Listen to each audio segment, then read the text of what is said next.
हानिया update कयो पिया ठोयल माफ़ेज़ सुमरो जे report मुताबिक़ त ठोयल मियां जी चौथी ॾींहुं बि शहीद सदाम लाशारी जे खून सां इंसाफ़ न थियण ख़िलाफ़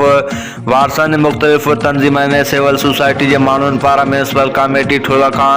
एहतिजाजी रैली सरवाणो सिंधी रोशन कंडराणी जावेद सागर बिरोही निमाणू खान नूनारी कामरेटो लियाकत सरकी असंगर लाशारी शहीद जे पीर सन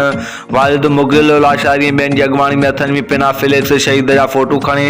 मुख़्तलिफ़ हंधनि खां पुलिस ख़िलाफ़ उबेदारी नारेबाज़ी कंदा प्रेस क्लब वटि पहुची सख़्तु एहतिजाज कंदे अॻवाननि सहाफ़ियुनि सां ॻाल्हाईंदे चयो त ठोयल पुलिस मक़तूल सदाम लाशारी खे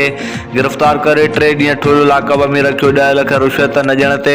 जैकमाबाद जे आबाद थाणे ते हथमी कूड़ो मुक़ाबिलो ॼाणाए गोलियूं हणी बेदर्दी सां क़तल करे छॾियो आहे। भारी रुश्वत न ॾियण ते ठोयल पुलिस पारां नौजवान जो लाश ॾिनो आहे। IG सिंध जो नोटिस वठण बैदि DIG लाड़काणे जी सरबराही में ॿिनि SSP जे इंक्वायरी ऑफिसर मुक़रर थियण बावजूद केस अॻिते न वधियो। हिननि चयो त पुलिस जी इंक्वायरी ते असांखे ख़दशात आहिनि जॾहिं त SHO समेत ॿिया कातिल बि ड्यूटी ते फ़ाइज़ आहिनि। हिननि Supreme Court of Pakistan Sindh High Court वज़ीर आला सिंध DG रेंजर्स सिंध खां मुतालबो कयो त सिंध हाई कोर्ट जे सरबराही में सेशन जज जैकमाबाद जे निगरानी में ॿिनि सीनियर जजनि जी जुडिशनल इंक्वायरी कराए कातिलनि खे कानून जे कटड़े में आणे मक़तूल जे वारसनि सां इंसाफ़ कयो वञे। आख़िर में हिननि चेतावनी ॾींदे चयो त जेसीं ताईं मक़तूल जा कातिल गिरफ़्तार न थींदा वारसनि खे इंसाफ़ न मिलंदो तेसीं ताईं असांजी जिदोजहद जारी रहंदी।